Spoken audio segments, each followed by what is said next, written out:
கிறிஸ்தேசுக்குள் மிகவும் அன்பான சகோதர சகோதரிகளே, உங்கள் அனைவருக்கும் நமது ஆண்டவரும் நம்ம இரட்சகருமாகிய இயேசு கிறிஸ்துவின் நாமத்தினாலே அன்பின் வாழ்த்துக்களை தெரிவித்துக் கொள்கிறேன்.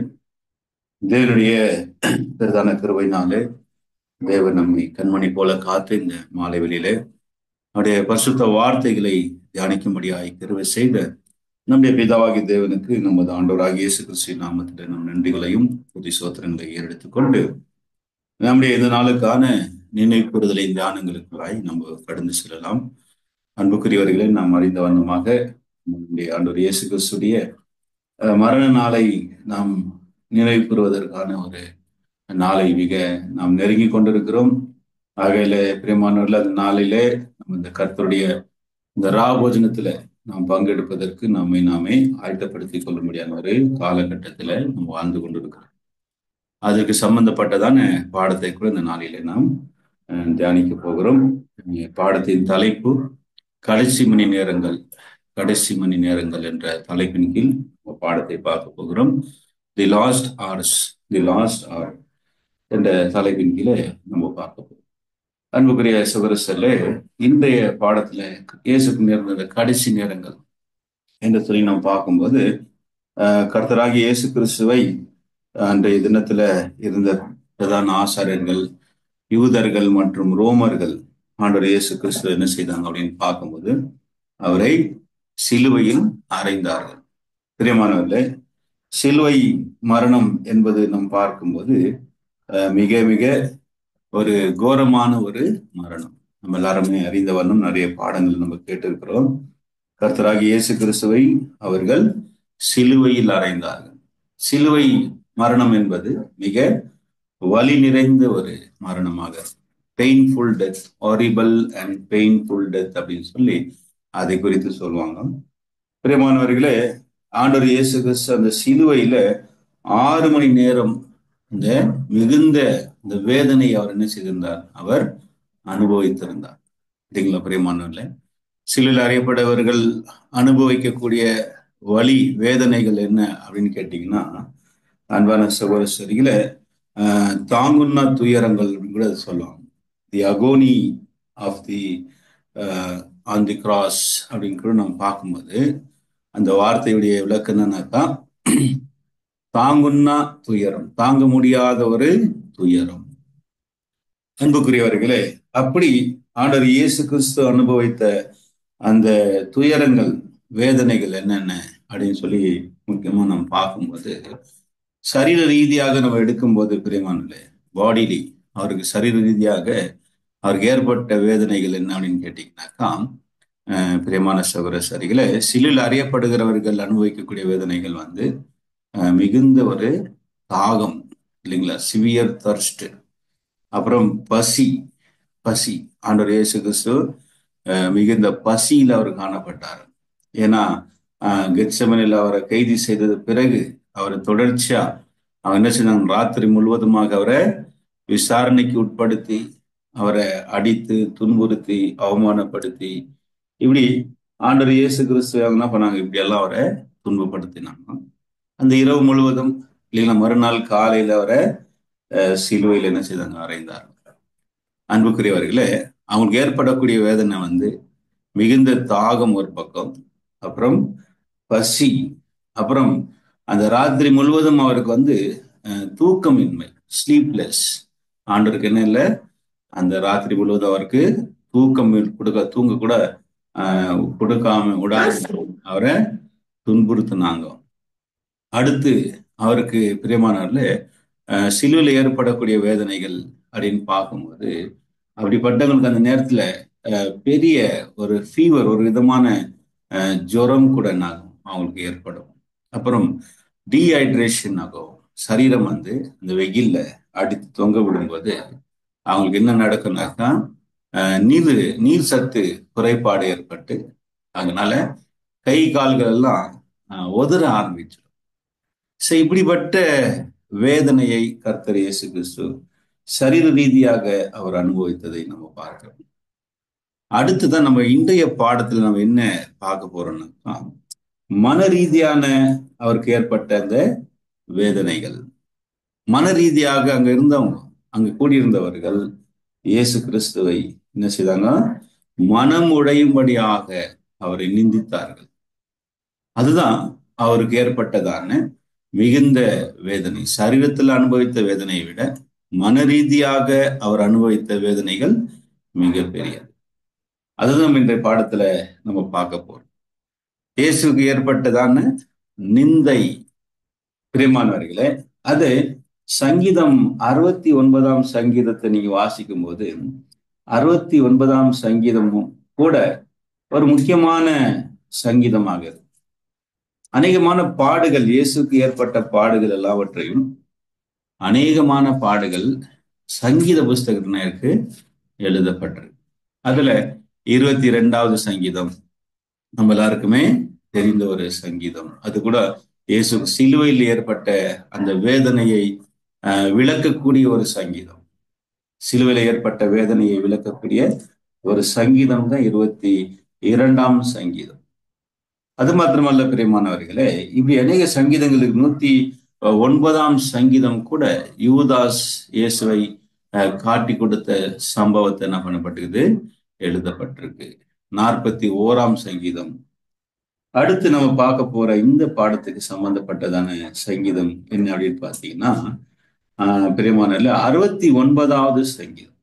சங்கீதம் 69ல இயேசுக்கு சிலுவையில் ஏற்பட்ட வேதனை, அதை குறித்து என்ன செய்து விளக்கக்கூடிய ஒரு சங்கீதம் தான் இந்த 69ஆம் சங்கீதம்.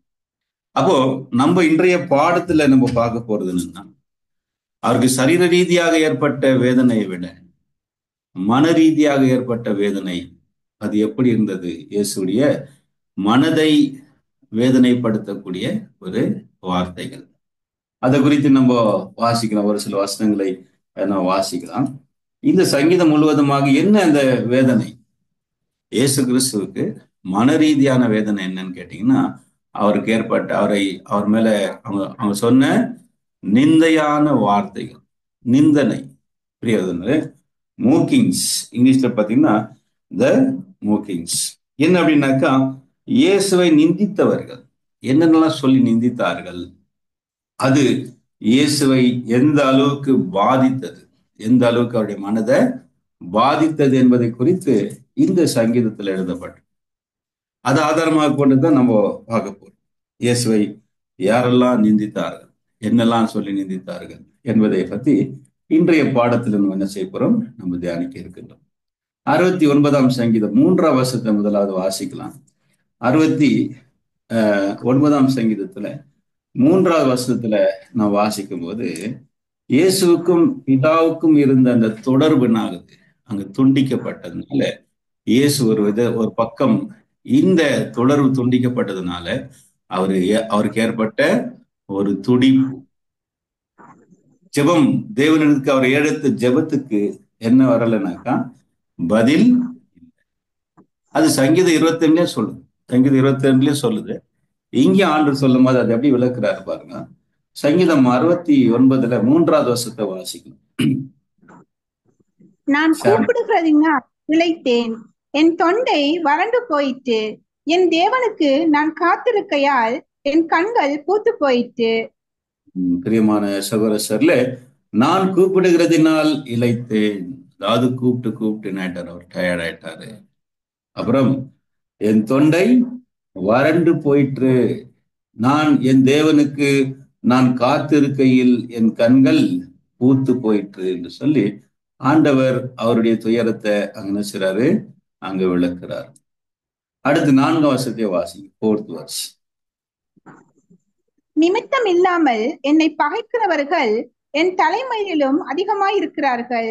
வீணாக எனக்கு சத்துருக்களாகி என்னை சங்கரிக்க வேண்டும் என்று இருக்கிறவர்கள் பலத்திருக்கிறார்கள். நான் எடுத்துக்கொள்ளாததை நான் கொடுக்க வேண்டியதாயிற்று. அன்புக்குரியவர்கள், இந்த வார்த்தைக்கு கூட நாம் பார்க்கும்போது, நிமித்தம் இல்லாமல் என்னை பகைக்கிறவர்கள் என் தலைமையிலும் அதிகமாயிருக்கு. இந்த சங்கீதத்துல கூட சொல்லும்போது சொல்றார், நாய்கள் என்னை சூழ்ந்து கொண்டிருக்கிறது, பாசான் தேசத்தின் எழுதுக்கள் என்னை வளைந்து கொண்டது. இயேசு கிறிஸ்துவை நாங்க அவர் சொல்ற அந்த வார்த்தைகள் பார்க்கும்போது அங்க இருந்தவங்க இயேசுடைய பார்வையில எப்படி இருந்தாங்கன்னாக்கா வெறி பிடித்த நாய்கள் போல. அதாவது ஒரு வெறி பிடித்த நாய்கிட்ட நம்ம சிக்கிக்கணும், நம்ம கடிச்சு கொதறிட இல்லைங்களா? அப்படிதான் அந்த மனிதர்கள் அங்க இருந்தாங்க. அதுங்க சொல்றாரு, நித்தமும் என்னை பகைக்கிறவர்கள் என் தலைமயிரிலும் அதிகமா இருக்கிறார். பிரியமானவர்களே, எல்லாரும் சேர்ந்து கொண்டாங்க இல்லைங்களா ஆண்டவர் இயேசுவை? இவனை சிலுவையில் அறியும், சிலுவையில் அறியும் என்று எல்லாரும் கோஷம் போட்டது இங்க பார்க்கும்போது அதான் இங்க சொல்றாரு, வீணாக எனக்கு சத்துருக்களாகி என்னை சங்கரிக்க வேண்டும் என்று இருக்கிறவர்கள் வளர்த்து இருக்கிறார். இயேசு என்ன பண்ணும்? இயேசு கிறிஸ்துவை அவங்க சாகடிக்க வேண்டும். பிரியமானவர்களே, இயேசு மேல அவங்க எந்த ஒரு பரிதாபம் கூட அவங்க காட்டல. பிலாத்து காட்டின ஒரு பரிதாபம் கூட பிரியமானவர்களே அவங்களால இயேசுவுக்கு அவங்க காட்டல. அந்த அளவுக்கு அவர் என்ன பண்ணியிருந்தாங்களோ அவருக்கு சத்துருக்களாகி அவரை சங்கரிக்க வேண்டும் என்று இருக்கிறவர்கள் பலத்திருந்தார்கள். நான் எடுத்துக்கொள்ளாததை கொடுக்க வேண்டியதாயிற்று என்று சொல்லி ஆண்டவர் அங்கே சொல்றார். அடுத்த வருஷத்தை வாசிக்கலாம் பாரு. இப்போ 7ஆம் வருஷத்தை வாசிங்க, 7th verse. உமது நிமித்தம் நிந்தியை சகித்தேன், லச்சை என் முகத்தை மூடிற்று. பாருங்க பிரியமானவர்களே, என்னங்களா? உமது நிமித்தம் நிந்தையை சகித்தேன். நிந்தனை பிரியமானவர்களே, அவங்க நம்ம பார்க்கும்போது இயேசு கிறிஸ்துவை அவங்க நிந்தித்தவர்கள். நம்ம இதெல்லாம் பார்க்க போறோம் இந்த பாடத்துல. நிந்தை என்ன பண்ணார் ஆண்டவர் இயேசு கிறிஸ்து உமது நிமித்தம் நிந்தையை சகித்தேன், இலைச்சை என் முகத்தை மூடிற்று. இலைச்சைன்னா பிரியமானவர்கள வெட்கம். அவர் என்ன செஞ்சாங்க? அவரை வெட்கப்படுத்தினார்கள், அவரை அவமானப்படுத்தினார். இந்த சங்கீதத்துல இந்த வார்த்தை, இந்த நிந்தை என்ற வார்த்தை ரிப்பீட்டடா வரக்கூடியதா கவனிங்க எல்லாரும் அன்பானவர்களே. இந்த வார்த்தை நிந்தை என் முகத்தை என்னங்க உமது நிமித்தம் நிந்தையை சகித்தேன், இலைச்சை என் முகத்தை மூடிற்று. அடுத்து 9ஆம் வருஷத்தை வாசி, 9th verse. உம்முடைய வீட்டை குறித்து உண்டான பக்தி வைராக்கியம் என்னை பட்சித்தது, உம்மை நிந்திக்கிறவர்கள் நிந்தனைகள் என் மேல் விழுந்தது. பிரியமானவர்களே, உம்மை நிந்தித்தவருடைய நிந்தனைகள் என் மேல் விழுந்தது. அன்புக்குரியவர்களே, அவர் மேல் வந்த அந்த நிந்தை தொடர்ந்து அந்த சங்கீதத்துல சொல்லிட்டு வரும்போது எப்படி இயேசுவை நிந்தை எந்த அளவுக்கு அவருடைய மனதை பாதித்தது என்பதை விளக்குறார். அடுத்த வருஷத்தை வாசிங்க, 19ஆம் வருஷத்தை வாசிங்க, 19th verse. தேவரீர் என் நிந்தியையும் என் வெட்கத்தையும் என் அவமானத்தையும் அறிந்திருக்கிறீர், என் சத்துருக்கள் எல்லோரும் உமக்கு முன்பாக இருக்கிறார்கள். தேவரீர் என் நிந்தையை, என் நிந்தையும் என் வெட்கத்தையும் என் அவமானத்தை அறிந்திருக்கிறேன். அன்புக்குரிய சகோதரர்களே, சிலுவை மரணம் அப்படின்னு பார்க்கும்போது அது என்னன்னு கேட்டீங்கன்னா ஒரு ஷேம்ஃபுல் டெத். ஒருத்தர் அவமானப்படுத்து அவங்களை கொல்லக்கூடிய ஒரு மரணம் தான் இந்த சிலுவை மரணம். எப்படி அவமானம்? என்னங்க அவமானம் சிலுவையில மறைக்குதுன்னா பிரியமானவர்களே, அந்த நபரை என்ன செய்வாங்கன்னா நிர்வாணம் செய்வாங்க. கொஞ்சம் யோசித்து பாருங்க அன்புக்குரியவர்களே, அந்த நபரை என்ன செய்வாங்கன்னா நிர்வாணமாக்கி பப்ளிக் பிளேஸ்ல இல்லைங்களா, ஜனங்க நடமாடக்கூடிய பப்ளிக் நடமாடக்கூடிய இடத்துல சிலுவையில அறைந்து என்ன செய்வாங்க? தொங்க விடுவாங்க. முழு நிர்வாணம் செய்வாங்கன்ட்டு சில குறிப்புகள் சொல்லுது. ஆனா ஆண்டவர் இயேசுவை அங்க முழு நிர்வாணம் செய்தாங்களா இல்ல அரை நிர்வாணத்தோடு அவரை சிலுவையில் அறிந்தார்களா என்பதுக்கான எந்த ஆதாரம் நமக்கு இல்லை. பிரியமானவர்களே, கொஞ்சம் யோசித்து பாருங்க. நம்முடைய ஆடைகள் எல்லாம் களைந்து நம்முடைய ட்ரெஸ் எல்லாம் எடுத்துட்டு நம்மள பப்ளிக்கா இல்லைங்களா எல்லாரும் முன்னால ஆணி அடித்து சிலுவையில தொங்க விட்டாங்கன்னா போகுங்கிற வரங்கள்லாம் பார்த்து என்ன செய்வாங்க? தான் இங்க சொல்றாரு, என்னங்க, தேவரீர் என் நிந்தையும் என் வெட்கத்தையும் என் அவமானத்தையும் அறிந்திருக்கிறேன். ஒருத்தர் நுனி இல்லாம ஒருத்தர் நடு ரோட்ல விட்டா அப்படி இருக்கான்னு இல்ல அரை நிர்வாணத்தோட கூட செம்ம எடுத்துக்கனாக்கா இல்லைங்களா, ஒரு அரை நிர்வாணத்தோட ஒரு நபரை இல்லைங்களா நடு ரோட்ல ஓட விட்டா இல்ல நடு ரோட்ல நிக்க வச்சு கட்டி போட்டு அவரை அடிச்சாங்க, அது எவ்வளவு பெரிய ஒரு ஷேம், எவ்வளவு பெரிய ஒரு அவமானமாக இருக்கு. அதுதான் இங்க சொல்றாரு. அடுத்து 20ஆம் வசனம் பாருங்க. அந்த நிந்தை அவருக்கு எப்படி இருந்துச்சு அப்படின்றத அந்த 20வது வசனத்தை சொல்றாரு. வாசிங்க 20th verse, 20ஆம் வசனத்தை வாசிங்க. நிந்தை என் இருதயத்தை பிளந்தது, நான் மிகவும் வேதனைப்படுகிறேன், எனக்காக பரிதாபப்படுவன் உண்டோ என்று காத்திருந்தேன், ஒருவனும் இல்லை, தேற்றுவர்களுக்கும் காத்திருந்தேன், ஒருவனையும் காணோம். பாத்தீங்களா அன்புக்குரியவர்களே, என்ன மாதிரி ஒரு வேதனை ஆண்டவருக்கு ஏற்பட்டிருக்கு. என்ன சொல்றாருன்னா, நிந்தை என் இருதயத்தை பிளந்தது அப்படின்னு. என்ன தெரியுங்களா பிரியமானவர்களே? பிளக்குறதுனா தெரியுமா உங்களுக்கு? விளக்குறதுனா என்ன தெரியுங்களா பிரியமானவர்களே? ஒரு கோடாரை எடுத்து ஒரு மரம் தாங்க, ஒரு கட்டைய பிளப்பங்க, ஒரே அடி அடிச்ச உடனே ரெண்டானாகும், பிளந்துடும். அதுக்கு பேர் தான் பிளவு. அதாவது பிரியமானவர்களே, வார்த்தையினாலே ஒரு இதயத்தை என்ன செய்யலாம்? விளக்கலாம். ஒருத்தருடைய வார்த்தைகள் ஒரு சிலருக்கு எப்படி இருக்குன்னாக்கா, இன்னொரு வசனம் கூட சொல்லுது சங்கீதத்துல, நீதிமொழிகள்ல, சிலருடைய வார்த்தைகள் பட்டய குத்து போல இருக்கும். கத்தி எடுத்து குத்துனா ஒரு நபருக்கு எவ்வளவு வலிக்குமோ அந்த அளவுக்கு வார்த்தையினாலே என்ன செய்யலாம் ஒருத்தரை, அவங்க நம்ம குத்தலாம். அந்த மாதிரி நிந்தை என் இருதயத்தை பிளந்தது. பிரியமான, இங்க நீங்க படிச்சீங்கன்னா சங்கீதம் 22ல கூட இதே மாதிரி ஒரு வார்த்தை சொல்றாரு. என் இருதயம் மெழுகு போல உருகிற்று. மெழுகு போல என்னாச்சுங்களா? உருகிற்று. அன்புக்குரியவர்களே, இயேசுவுக்கு 6 மணி நேரத்துல மரணம் நேரிட்டு இருக்குன்னா அதுக்கு என்ன காரணம்? ஏன்னா சிலுவையில் அறையப்படக்கூடியவர்கள் அவ்வளவு சீக்கிரத்துல என்ன மாட்டாங்க, சாக மாட்டார்கள். சிலுவை மரணம்ன்றது ஒரு ஒரு லாங் டெத், அதாவது ஒரு ஸ்லோ டெத், அதாவது கொஞ்சம் கொஞ்சமாக சாகக்கூடிய ஒரு மரணம் தான் சிலுவை மரணம். அதனால சிலுவையில ஏன் அறைவார்கள்னா, அந்த நபர் என்ன ஆகணும்? அந்த நபர் அணு அணுவாக சாகணும். சீக்கிரத்துல செத்துடக்கூடாது, உடனே செத்துடக்கூடாது. என்ன ஆகணும்? அவரு அணு அணுவாக சித்திரவாதைகளை அனுபவித்து, மனதுல வேதனை, அவமானம் போன்ற இவ்வளவு கஷ்டங்களை அனுபவித்து சாகணும். அதனால ஒருத்தருக்கு மரணம் சிலுவையில் அறையப்பட்டவர்கள் அவ்வளவு சீக்கிரத்துல சாக மாட்டாங்க. 2 நாளுக்கு மேல அவங்க உயிரோட இருப்பாங்க.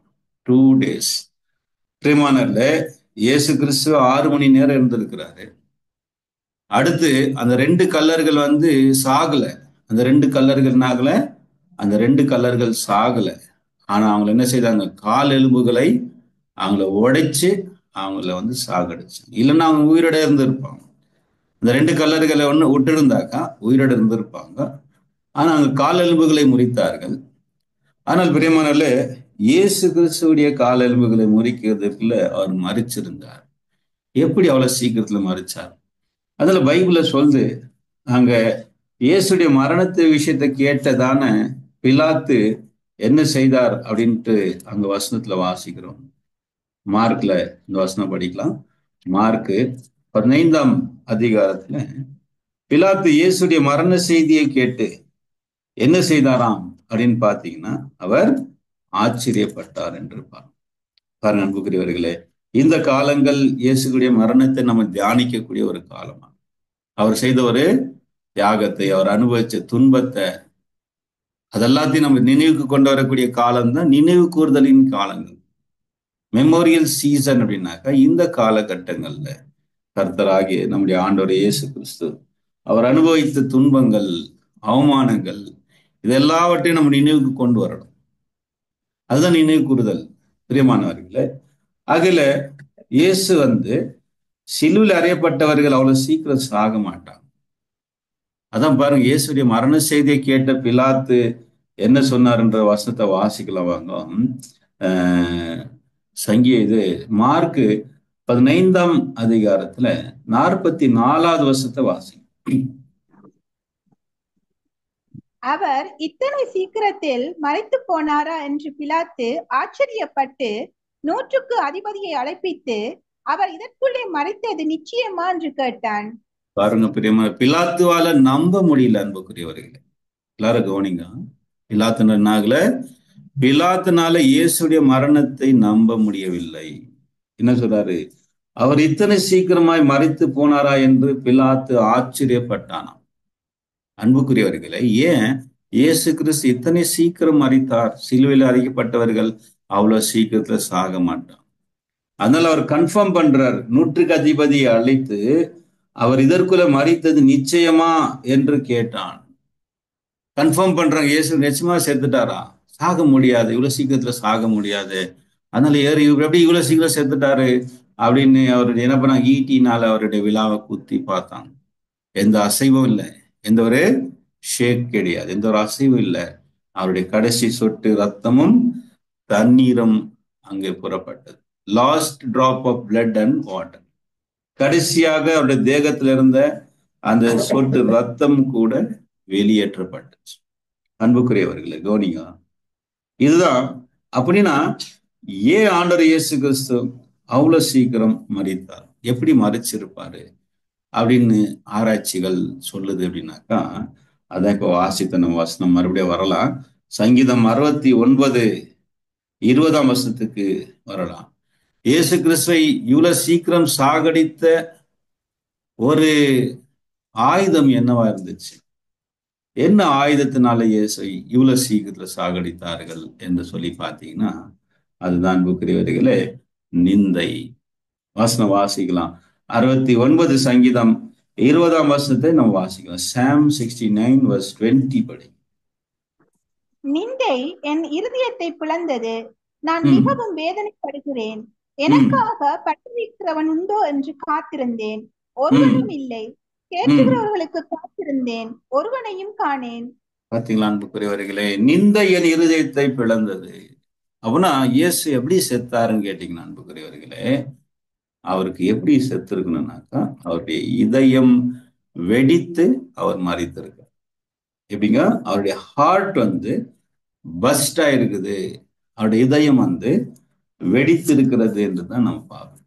ஏன்னா அதுதான் சங்கீதம் 22 கூட சொல்லக்கூடியதா இருக்கு. சங்கீதம் 22 வாசிக்கலாம் வாங்க. சங்கீதம் 22ல 14 வாசிங்க. சாம் 22:14. தண்ணீரை போல ஊற்றுண்டேன், என் எலும்புகள் எல்லாம் கட்டுவிட்டது, என் இருதயம் மெழுகு போலாகி என் குடல்களின் நடுவே உருகிற்று. என் இருதயம் மிளகு போலாகி என் குடல்கள் நடுவே உருகி போயிற்று. பிரியமானவர்களே, அப்படி என்றால் இப்படி நடக்குமா அப்படின்னு நம்ம ஆச்சரியம் கேட்கலாம். பிரியமானவர்களே, நிச்சயமா நடப்பதற்கான வாய்ப்புகள் இருக்கு. ஏன்னா தொடர்ச்சியான நிந்தனைகள், பிரியமான தொடர்ச்சியான அவமானங்கள். ஏன்னா அன்னைக்கு கெத்செமனே ராத்திரியிலிருந்து தொடர்ச்சியா ஒரு பக்கம் அவருடைய சிநேகிதன் யூதாஸ் அவரை காட்டி கொடுத்தது, அது அவருக்கு ஒரு வேதனையா இருந்துச்சு. அந்த விஷயத்தை அறிஞ்ச இயேசு கிறிஸ்து வாசித்த முன்ன பாடங்கள்ல இயேசு கிறிஸ்து ஆவியில கலங்கினார் என்று படிச்சிருக்கிறோம். ஆவியில கலங்கினார் என்றால் பிரியமான இயேசு மனசுக்குள்ளவே அழுது இருக்கிறார் யூதாஸ் நினைச்சு, யூதாஸ் தன்னை காட்டி கொடுப்பதில்லை. அதான் சொல்றாருடைய, என்னோடு கூட அப்பம் புசித்தவன் தன் குதிகாலை என் மேல் தூக்கினான் என்ற ஒரு வார்த்தை நம்ம வாசிக்கும் போது இது அவருக்கு ஏற்பட்ட வேதனைகள். தொடர்ச்சியா நம்ம பார்க்கும்போது கெத்செமனேல அங்கிருந்து அவரு விசாரணைக்கு உட்படுத்த எல்லா இடங்களிலும் தொடர்ச்சியாக என்னங்க அவமானங்கள். அதான் நம்ம மேல படிச்சோம் 19ல, தேவரீர் என் நிந்தையும் என் வெட்கத்தையும் என் அவமானத்தையும் அறிந்திருக்கிறீர். பிரியமானவர்களே, இயேசுக்கு ஏன் இவ்வளவு சீக்கிரமானவர்?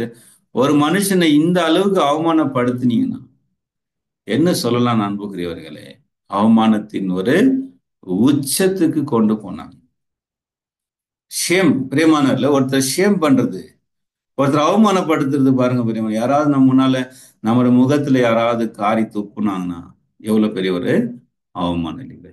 நம்ம யாராவது ஏதாவது எல்லாரும் முன்னால ஏதாவது பேசிட்டாங்களே நம்மளால தாங்கிக்க முடியறது இல்லை. எல்லாரும் முன்னால பேசிட்டாரு, எல்லாரும் முன்னால அடிச்சிட்டாரு அப்படின்னு சொல்லுவோம்.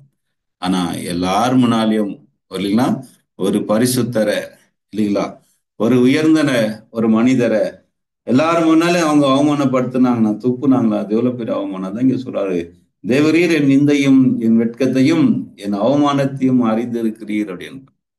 அன்புக்குரியவர்களே, அப்புறம் நிந்தை என் இருதயத்தை பிளந்தது, நான் மிகவும் வேதனைப்படுகிறேன் பிரியமான என்று சொல்றாரு இல்லைங்களா. நாங்கள் அவருக்கு அப்ப பாருங்க, இந்த வசனங்கள் அவ்வளவு அளவுக்கு அவருடைய மனசை பாதிச்சிருக்கு. அப்ப எப்படி அவரு அவ்வளவு சீக்கிரம் மறிச்சார் அப்படின்னு கேட்டீங்கன்னா அன்புக்குரியவர்களே, அவருக்கு ஏற்பட்ட அதை நம்மளால உணர முடியல. அவர் எந்த அளவுக்கு நிந்தனை அனுபவிச்சிருப்பாரு, எந்த அளவுக்கு அவருடைய இதயத்துல வேதனை அனுபவிச்சிருப்பாருன்றது நம்மளால என்ன பண்ண முடியல, உணர்ந்து கொள்ள முடியல. ஏன்னா நமக்கு யாரும் அப்படி செய்ததே கிடையாது. யாரும் நம்மளை அந்த அளவுக்கு அவமானப்படுத்துறது கிடையாது. அதனால அந்த எக்ஸ்பீரியன்ஸ் நமக்கு இல்லாததுனால அது நம்மளால ரியலைஸ் பண்ண முடியல, இல்லைங்களா பிரியமான? நம்மளால ஏன் அதை உணர முடிய மாட்டேங்குது? நம்முடைய மனசு அது ஏன் உணர முடிய மாட்டேங்குதுன்னா, நமக்கு அந்த ஒரு அந்த ஒரு அனுபவம் நம்மளுக்கு கிடைக்கல. கிடைச்சிருந்தா ஓரளவுக்கு அது என்ன பண்ண முடியும், நம்மளால ரியலைஸ் பண்ண முடியும். ஏன் ஆண்டவருக்கு இவ்வளவு ஆயிட்டுக்குதா அப்படின்னாக்கா, அதான் சொல்றாரு, நிந்த என் இருதயத்தை பிளந்தது, நான் மிகவும் வேதனைப்படுகிறேன், எனக்காக பரிதவிக்கிறவன் உண்டோ என்று காத்திருந்தேன். நாங்களா ஒருவனும் யாராவது அக்கம் பக்கத்துல யாராவது என்ன பார்த்து பரிதாபப்படுவாங்களா அப்படின்னு பார்த்தாராம். நாங்களாம் ஒருத்தரும். அப்புறம் தேற்றுவார்களும் தேற்றுவார்களுக்காக காத்திருந்தேன், ஒருவனையும் காணேன். யாராவது ஒரு தேற்றுவாங்களா அப்படின்னு சொல்லி பார்த்தா யாருமே வர தேற்றும். 21 வாசிக்கலாம் பாருங்க. 21 கூட படிச்சுட்டு நம்ம கடந்து போலாம் வாங்க. 21 வாசி. என் கலந்து கொடுத்தார்கள், என் ஆபத்துக்கு ஆடியை குடிக்க கொடுத்தார்கள். பாருங்க பிரியமானவர்களே, என்ன பார்த்தாலும் என் ஆகாரத்தில் கசப்பு கலந்து கொடுத்தார்கள். பிரியமானவர்களே, அதுல வெள்ளை போலத்தை மிக்ஸ் பண்ணியிருப்பாங்க. அந்த காடியில எண்ணெய் மிக்ஸ் பண்ணுவாங்க. வெள்ளை போலத்துடைய ருசி பார்த்தீங்கன்னா அதோடைய ருசி கசப்பு, பிட்டர். ஏற்கனவே ஏற்கனவே ரொம்ப கொடிய கசப்பை அனுபவிச்சுட்டு இருக்கிறாரு. ஆனா அது கூட என்ன பண்ணிருக்கிறாங்க, அந்த காடியில அவங்க என்ன கலந்தாங்களாம், கசப்புன்றது இந்த வெள்ளை போலம் கலக்கப்பட்டதான அந்த காடியை குடிக்க கொடுத்தார்கள். அவருடைய தாகத்துக்கு காடியை கொடுத்தார்கள் என்று சொல்லி நம்ம இங்கே சரி விரைமானர்களே. அப்படின்னா இந்த விஷயத்தை நம்ம என்ன பார்த்துருக்கிறோம்னாக்கா, இயேசு கிறிஸ்து அத்தனை சீக்கிரம் மறிப்பதற்கான காரணம் என்ன அப்படின்னு கேட்டீங்கன்னா, நாங்க நிந்தை தான். நிந்தை என் இருதயத்தை பிளந்தது, நான் மிகவும் வேதனைப்படுகிறேன், எனக்காக பரிதவிக்கிறவன் உண்டோ என்று காத்திருந்தேன், ஒருவனும் இல்லை, தேட்டுகிறவருக்காக காத்திருந்தேன், ஒருவனும் இல்லை. சரி, என்னென்ன நிந்தனைகள், யாரெல்லாம் அவரை கடைசி நேரத்துல, இல்லைங்களா பிரியமானது, இதுதாங்க அவருடைய அந்த உச்சக்கட்டம். என்னங்க இது, அந்த 6 hour இருக்கு இல்லைங்களா, லாஸ்ட் 6 hour, கடைசி அந்த 6 மணி நேரங்கள் என்பது இயேசு கிறிஸ்து அனுபவித்த வலியின் ஒரு உச்சமாக இருந்தது. Peak of the pain. பிரியமானவர்களே, அதுல என்ன அவருடைய இதயத்தை பிளந்த நிந்தனைகள் என்னென்ன? முதலாவது, அவரை யாரெல்லாம் நிந்தித்தார்கள் என்று சொல்லி நம்ம வாசிக்கலாம் வாங்க. என்ன சொல்லி நிந்தித்தார்கள்? மத்தேயு 27:40 நம்ம வாசிக்கலாம். மேத்யூ 27:40 சில வசனங்களை நாம் வாசிப்போம்.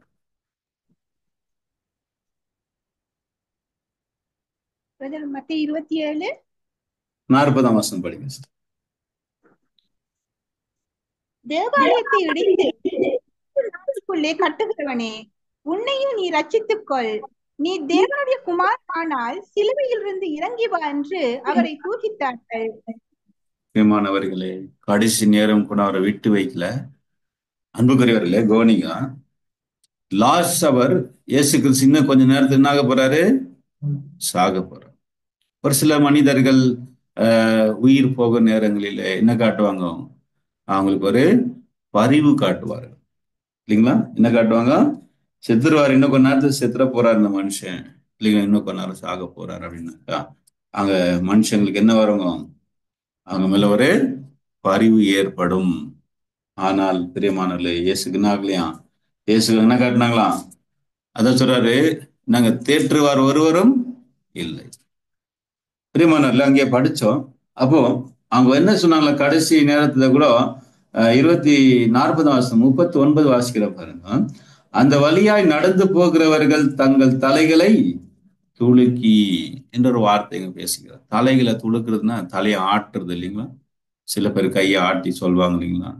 என்ன சொன்னாங்கன்னா, தேவாலயத்தை இடித்து 3 நாளைக்குள்ள கட்டுகிறவனே, உன்னைய நீ ரட்சித்துக்கொள், நீ தேவனுடைய குமாரன் ஆனால் சிலுவையிலிருந்து இறங்கி வா அப்படின்னு சொல்லி அவர் என்ன பண்ணாங்களாம், அவரை தூஷித்தார்கள். அந்தபடியே பிரதான ஆசாரியரும் வேதபாரகரும் மூப்பரும் பரியாசம் பண்ணி மற்றவர்களை ரட்சித்தான் தன்னைத்தான் ரட்சித்துக் கொள்ள திராணி இல்லை. இஸ்ரவேலின் ராஜா வானால் இப்பொழுது சிலுவையிலிருந்து இறங்கி வரட்டும், அப்பொழுது இவனை இவனை விசுவாசிப்போம். என்ன நிந்தனைகள் பாருங்க அன்பு. சாதாரண வார்த்தையால விளக்கப்பட்டிருக்கீங்க, எக்ஸ்பிளைன் பண்ணியிருக்கிறாங்க. ரொம்ப சிம்பிளா தான் இருக்கு வார்த்தைகள். ஆனால் இந்த வார்த்தைகள் இயேசுடைய இதயத்தை என்ன பண்ணிக்குதான்? அவருடைய இதயத்தை பிளந்திருக்கு. பிரியமானவர்களை நம்ம யோசித்து பார்க்கலாம். யாராவது நம்மள ஒரு ஒரு வார்த்தை சொல்லிட்டாங்க அப்படின்னா, ஒரே ஒரு வார்த்தை, ஏதாவது ஒரு சின்ன வார்த்தை சொன்னாலே நம்மளால என்ன பண்ண முடியாது? தாங்கிக்க முடியும். உடனே உடஞ்சிடும் இல்லைங்களா? உடனே பிரேக் ஆயிடுவோம், ரொம்ப டிஸ்டர்ப் ஆயிடுவோம். என்ன இப்படி சொல்லிட்டாரு, இந்த பிரதர் என்ன இப்படி பேசிட்டாரு, இந்த மாதிரி மூஞ்ச காட்டினாலே போதும். யாராவது நம்ம முகத்தை, யாராவது நம்மளுக்கு கொஞ்சம் மூஞ்ச சுழிச்சுக்கினாலே இல்லைங்களா, நம்மளுக்கு என்ன ஆகாது? நம்மளால அதை பொறுத்துக்கவோ அதை ஏற்றுக்கொள்ளவோ முடியாது. இவரு பூர்ணமானவர், தேவகுமாரன். அதான் நீங்க சொல்றாரு, நாங்களா தேவாலயத்தை இடித்து போட்டு 3 நாளைக்குள்ள கட்டுகிறவனே, உன்னையே நீ ரட்சித்துக்கொள், நீ தேவனுடைய குமாரன் ஆனால் சிலுவையிலிருந்து இறங்கி வா. அன்புக்குரியவர்களே, இயேசுவால இறங்கி வர முடியாதான்னு கேட்டா அவரால முடியும். இயேசுவால தப்பித்து கொள்வதற்கு அவருக்கு என்ன இருந்துச்சுங்க? அவருக்கு திராணி இருந்துச்சு. எஸ்கேப் ஆயிருக்கலாம். ஆண்டவர் நினைச்சிருந்தா சிலுவையில இருந்து அப்படியே மறைஞ்சு இருக்கலாம். அவர்கிட்ட என்ன இருந்துச்சுங்க? அந்த அளவுக்கு அவர்கிட்ட பரிசுத்த ஆவி இருந்தது. தன்னை காப்பாற்றிக் கொள்வதற்கு அவர்கிட்ட என்ன இருந்துச்சுங்க? அவர்கிட்ட பலம் இருந்துச்சு. கடைசி நேரம் வரைக்கும் இருந்தது. பிரியமானவர்களே, அவர் நினைச்சிருந்தா அநேக நேரங்கள், அநேக சமயம் இயேசு கிறிஸ்து மறைஞ்சிருக்கிறாரு. அதே போல இந்த இடத்துல என்ன இருக்கலாம்? அவர் அப்படியே சிலுவையில இருந்து மறைஞ்சு போயிருக்கலாம். அவர்கிட்ட அவ்வளவு பரிசுத்த ஆவி காணப்பட்டுச்சு. அதனால எஸ்கேப் ஆயிருக்கலாம். ஆனா ஆண்டவர் என்ன பண்ணல? அந்த நிந்தை என்ன பண்ணாருங்களா? சகித்தார். அப்படியே வாசித்தீங்களா? அந்த 69 அப்படியே வச்சுக்கோங்க. அதுதான் நம்முடைய பேஸ். இந்த சங்கீதம் 69 என்னன்னு கேட்டீங்கன்னா, அவருக்கான அந்த நிந்தை, மூக்கை இல்லைங்களா, அவரை நிந்தித்தார்கள். அதனால அந்த நிந்தையை அவர் என்ன செஞ்சாருங்களா? சகித்தார் என்று சொல்றார் இல்லைங்களா? வாசிங்க இந்த வருஷத்தை மறுபடியும் வாங்க. 69 சங்கீதம் 69ல 7ஆம் வசனத்தை வாசிங்க. 7ஆம் வசனத்தை வாசிங்க. உமது நிமித்தம் நிந்தையை சகித்தேன், லட்சை என் முகத்தை மூடிட்டு. பாருங்க, நிந்தையை சகித்தேன். லட்சைன்றா என்னங்க? லட்சைன்றது அவமானத்தை விட இன்னும் கொஞ்சம் வர்ஸ்டான ஒரு வார்த்தை. லட்சை அப்படின்றது ஒரு இழிவாக பேசக்கூடிய ஒரு வார்த்தை தான் லட்சை. அதான் இலச்சை என் இருதயத்தை மூடிட்டு, என்னுடைய முகத்தை மூடிட்டு, உமது நிமித்தம் நிந்தையை சகித்தேன். இயேசு நினைச்சிருந்தா இறங்கி வந்து தன்னுடைய பலத்தை காட்டியிருக்கலாம். என்ன இருக்கா? சிலுவையிலிருந்து இறங்கி வா என்று சொல்லி என்ன பண்ணாங்க? அவரை தூஷித்தாங்க இல்லைங்களா? பிரியமானவர்கள், அவர் நினைச்சிருந்தா என்ன பண்ணிருக்கலாம்? அங்கிருந்து இறங்கி வந்து தான் யார், அவர் யாருன்றதை நிரூபிச்சிருக்கலாம். கண்டிப்பா அந்த இடத்துல நம்ம இருந்தோம்னா உணர்ச்சிப்பட்டு இருப்போம். என்ன இருப்போம்? அந்த நிந்தையை நம்மளால சகித்து கொள்ள முடிந்திருக்க, என்னையா இப்படி சொல்லிட்டீங்கன்ட்டு அங்க நம்முடைய பலத்தை காட்டியிருப்போம். ஆனால் அது என்ன செய்தார்? ஆண்டவரே சகித்தார். கடைசி வரைக்கும் அந்த நிந்தையை சகித்தார். அதான் பாருங்க, மத்தேயுல வாசிக்கிறோம் 27:41. அப்படியே பிரதான ஆசாரியரும் வேதபாரகரும் மூப்பரும் அவர் என்ன செஞ்சாங்களாம்? பரியாசம் பண்ணாங்களாம், கேலி பண்ணாங்களாம். பிரியமான யோசித்து பாருங்க. மற்றவரை ரட்சித்தான் தன்னைத்தானே ரட்சித்துக் கொள்ள திராணி இல்லை. உண்மையாக இயேசுக்கு திராணி இல்லையான்னு கேட்டா அவருக்கு இருந்துச்சு. தன்னை ரட்சித்துக் கொள்வதற்கு என்ன இருந்துச்சுங்க? அவருக்கு திராணி இருந்தது. இல்லாம போல பிரியமானல, அவரு பலவீனப்பட்டு போல, அவருக்குள்ள அந்த பலம் இருந்துச்சு. நம்ம வாசிக்கிறோம் இல்லைங்களா அன்புக்குரியவர்கள்? இயேசுவை கைது செய்ய வந்தாங்களா, அரெஸ்ட் பண்ண வந்தாங்க இல்லைங்களா கெத்செமனேல? அவர் அரெஸ்ட் பண்ணவங்களுக்கு என்ன நடந்துச்சு தெரியலீங்களா? அவரை கைது செய்ய வந்தவங்க பின்னிட்டு விழுந்தார்கள். வசனம் சொல்றது இல்லைங்களா? அவரே நான் தான் இயேசுன்னு சொன்ன உடனே பைபிள் சொல்லுது, அவ்வளோ ஒரு ஸ்ட்ராங்கான சோல்ஜர்ஸ்ங்க என்னன்னாங்களாம், அப்படியே பேக்வேர்ட்ல விழுந்து இருக்கிறார். அப்படின்னா அவர்கிட்ட என்ன இருந்துச்சு? திராணை இருந்தது. ஆனால் நிந்தையை சகித்தார். பிரியமானவர்களே, அடுத்த வார்த்தையை வாசிக்கலாம். 43 வாசிக்கலாம். 43ஆம் வசனத்தை வாசிக்க முடியும். தன்னை தேவனுடைய குமாரன் சொல்லி தேவன் மேல் நம்பிக்கையா இருந்தானே, அவர் இவன் மேல் பிரியமா இருந்தால் இப்பொழுது இவனை ரட்சிக்கட்டும் என்றார்கள். பாருங்க பிரியமானவர்களே, ஃபர்ஸ்ட் நிந்தனை என்னன்னு ஃபோக்கஸ் பண்ணுங்க. பாருங்க, நம்ம பார்க்க போறோம் 3 நிந்தனைகளை நம்ம இந்த பாடத்துல நம்ம பார்க்க போறோம் இல்லைங்களா? the three mockings of Christ. இயேசுக்கு ஏற்பட்ட நிந்தித்த 3 நிந்தனைகள். ஒவ்வொன்றையும் எதை ஃபோக்கஸ் பண்ணிருக்கிறாங்கனாக்கா, இங்கே தேவனுடைய நீ தேவனுடைய குமாரனால் சிலுவையிலிருந்து இறங்கி வா என்று சொல்லி என்ன பண்ணாங்களா? நிந்தித்தாங்க. பிரியமானல்ல, அடுத்து கூட நம்ம 43 கவனிங்க. தன்னை தேவனுடைய குமாரன் என்று சொல்லி தேவன் மேல் நம்பிக்கையா இருந்தானே, அவர் இவன் மேல் பிரியமாயிருந்தால் இப்பொழுது இவனை ரட்சிக்கட்டும். தன்னை தேவனுடைய குமாரன், சன் ஆஃப் காட். அன்புக்குரியவர்களே, இதுதான் அவர் வந்த நிந்தனை எதை குறிச்சு அப்படின்னாக்கா, அவருடைய சன்ஷிப். பிரியமானல்ல, இதை நம்முடைய இன்னும் கொஞ்சம் நாங்க ஒரு லோக்கல் லாங்குவேஜ்ல நம்ம சொல்லணும் அப்படின்னாக்கா, சில நேரங்களில் சொல்லுவாங்க, நீ உண்மையாகவே என்னுடைய அப்பாவுக்கு நீ மகனா இருந்தான், என்ன பண்ணு, நீ செய் அப்படின்னா. இந்த வார்த்தை அப்படிதான் இருந்துச்சு. பிரியமான, நீ தேவனுடைய குமாரனானால் சிலுவையிலிருந்து இறங்கி வா. உண்மையாவே அவர்தான் உங்க அப்பாவா அப்படின்னா நீ சிலுவை விட்டு இறங்கி வா. பிரியமான, இது சொல்றது கஷ்டமா இருக்கு. இந்த வார்த்தை எப்படிப்பட்ட வார்த்தைனாக்கா, நம்ம சொல்லக்கூடிய ஒரு வார்த்தை பேசுவவங்களுக்கு அதுதான் நிந்தனை. பிரியமான, நம்ம நினைக்கிறீங்க ரொம்ப சுலபமா சொல்லப்பட்டிருக்கு. தேவனுடைய குமாரனானால் சிலுவை விட்டு இறங்கி, அதாவது நீ தான் உன்னுடைய உண்மையாவே நீ அவருடைய பிள்ளையா, அவருக்கு தான் பிறந்தியான்னு சொல்லுவாங்க இல்லைங்களா? அந்த ஒரு வார்த்தை தான் இங்க பேசப்பட்டிருக்கு. அதுதான் இங்க சொல்லியிருக்கு, நிந்தை என் இருதயத்தை பிளந்தது. ஏன் இந்த வார்த்தை அவர் அவ்வளவுக்கு பாதிச்சிருக்குன்னா, அவருடைய சன்ஷிப், அவருடைய அப்பா, இவர் தான் அவனுடைய அப்பாவா இல்லைங்களா என்று சொல்லக்கூடிய அளவுக்கு அந்த நிந்தனை இருந்துச்சு. ஃபர்ஸ்ட் மோக்கிங் என்னன்னு கேட்டீங்கன்னாக்கா, ரிகார்டிங் ஹிஸ் சன்ஷிப், அவருடைய மகனுக்குரிய ஒரு நிந்தனையை என்ன செஞ்சுக்கிறாங்க இங்க செய்தது. சரிதான் பிரியமான, இந்த பாருங்க, இந்த ஒரு டெஸ்ட் இயேசுக்கு, நீ தேவனுடைய குமாரனானால், இது இப்ப இல்ல பிரியமானவர்களே, ஆரம்பத்துல இருந்தே இந்த வார்த்தை தொடர்ந்து கொண்டே இருக்கு. எப்படி இருக்கும் பாருங்க பிரியன், நம்மள ஷேக் பண்ற அளவுக்கு இருக்கும். உண்மையாவே உன்னுடைய அப்பாவா, இவர் தான் உன்னுடைய அப்பாவா, உன்னுடைய அப்பாவான்னு சொல்லிட்டே இருந்தாக்கா நமக்கு என்ன ஆயிடும், ஒரு சந்தேகம் வந்துடும். உண்மையாவே எல்லாரும் இப்படி பேசுறாங்களே அப்படின்னு ஆயிடும், நமக்கே ஒரு டவுட் வந்துடும். ஏன்னா ஆரம்பத்திலே சாத்தான் இயேசுவை சோதனை செய்தான் இல்லைங்களா? இயேசுவை சோதனை செய்தா இல்லைங்களா? அதுல அவன் செஞ்ச 3 சோதனையில 2 சோதனைகள் என்ன சொன்னான் அப்படின்னா, நீ தேவனுடைய குமாரன் ஆனால் இந்த கல்லுகள் அப்பங்கள் ஆகும்படி சொல்லும். அடுத்து, நீ தேவனுடைய குமாரன் ஆனால் தாள குதியும் அப்படின்னு சொன்னான். பிரியமானல்ல, ஆரம்பத்திலிருந்து அவர் சன்ஷிப்புக்கு தான் தொடர்ச்சி அப்படித்தான் வந்துட்டே இருக்கு. தொடர்ச்சி நீங்க அடுத்த நடுவில் கூட நீங்க பாத்தீங்கன்னாக்கா, இயேசு கிறிஸ்துவை தேவனுடைய குமாரன் என்று யாரும் என்ன பண்ணல, அவரை அக்செப்ட் பண்ணல. அதுல ஒரு நபர் அக்செப்ட் பண்ணார், ஆண்டவர் அவரை அப்ரிஷியேட் பண்ணார். யாருங்க அது? பேதுரு. ஆண்டவர் அதை அப்ரிஷியேட் பண்ணலீங்களா? என்னை யார் என்று ஜனங்கள் சொல்லுகிறார்கள். எல்லாரும் ஒரு விதமா சொன்னாங்க. ரைட் ஆன்சர் யாரும் கொடுக்கல.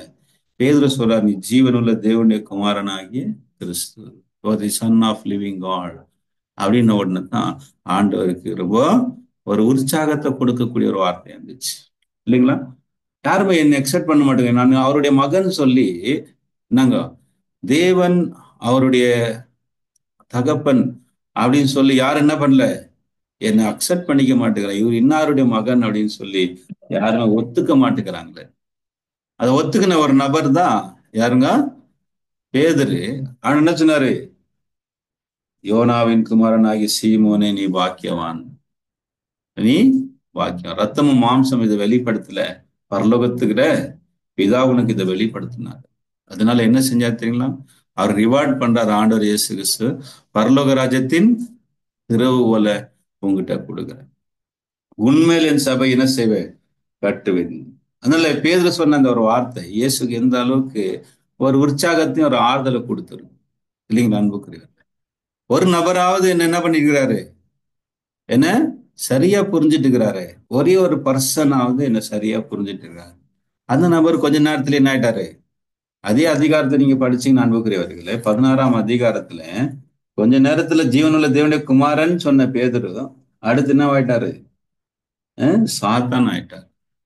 ஆண்டு என்ன சொல்றாரு, எனக்கு பின்னாக போ சாத்தான். இதெல்லாம் 16 சாப்டர், மேத்யூ 16 சாப்டர்ல தான் இப்பதான் அறிக்கை பண்ண பேதுரு கொஞ்ச நேரத்துக்குள்ளவே என்ன மாறிட்டாரு, சாத்தானா மாறி இருக்கிறார். ஆண்டவர் சொன்னார் இல்லைங்களா.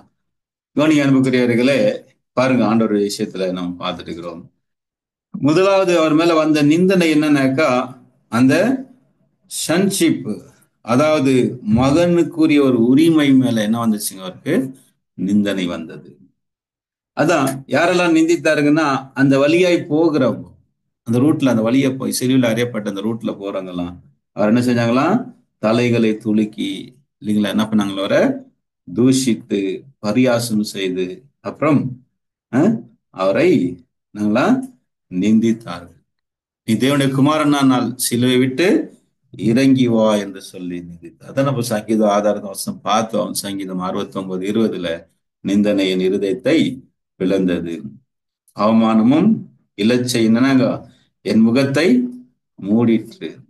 இதான் ஆண்டவர் இயேசுக்கு நடந்த முதலாவது நாங்க ஒரு நிந்தனை, ஃபர்ஸ்ட் இல்லைங்களா, நிந்தனையாக நம்ம பார்க்கிறோம். சரி பிரியமானவர்களே, ஆனா ஆண்டவர் இயேசு கிறிஸ்து என்ன செய்யலங்க, நிந்தை என்ன செய்தாரு, அவர் சகித்தார். எப்படி சகிச்சார்னா பிரியமான, நம்மளா இருந்தா அது நாங்க இட் இஸ் இம்பாசிபிள், நம்மளால முடியவே முடியாது. அதான் நான் சொன்னேன் இல்லைங்களா, ஆரம்பத்துல சொல்லிட்டே இருக்கிறேன். நம்மள யாராவது ஒரு சின்ன வார்த்தை சொல்லிட்டா நம்மள என்ன பண்ண முடியாது, சகிச்சுக்க முடியாது. நம்மள யாராவது சும்மா மூஞ்சே காட்டினா நம்மள என்ன பண்ண முடியாது, நம்மளால சகித்து கொள்ள முடியவே முடியாது. ஆனால் இயேசு என்ன செய்தார், எல்லாத்தையும் சகித்தார். நிந்தையை சகித்தேன், உமது நிமித்தம் நிந்தையை சகித்தேன்னு சொல்றார். ஏசாயா 53:7 வாசிக்கும் போது எப்படி இருந்தார் ஆண்டவர் இயேசு கிறிஸ்து பிரியமானவர்களே, வாயை திறவாத ஆட்டை போல இருந்திருக்கிறார்.